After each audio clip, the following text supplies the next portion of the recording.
Hello everyone! Welcome back to my channel. And this is showcase sa atin tong Barnaul. Kung ano bang pasid niya, kung OP ba siya or hindi. Check na natin guys. So ang pasid niya po guys is pets brought directly from shops have a bonus 0.1 kg to 0.24 kg to their base weight. Max 3 kg. So, maganda siya.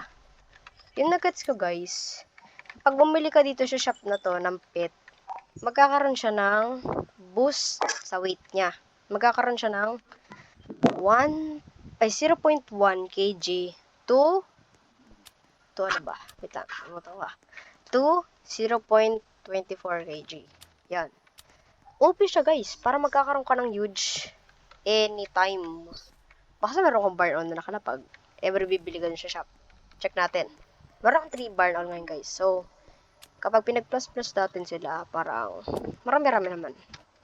Check natin dito sa shop. Okay, meron. Bilhin natin to guys. Check natin kung gagana yung passive niya. Let's see. Oo! Na-applyan niya guys. Lumaki siya. Nalagyan ng 0.4 kg.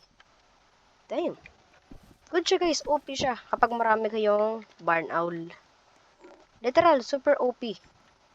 Super OP. Kasi, ito, 1% lang ata to, no? 1.5%. 1.5%. Since 1, parang, tama. Mas maganda talaga to guys. Pero yung Swan, maganda rin naman siya. It's good. So, before I end this video, gusto makasali sa giveaway ko, comment nyo lang username nyo and I'm gonna add you. And I'm gonna give you 120 million if you want to join our giveaway. So, that's all guys. Thank you for watching and see you on next video.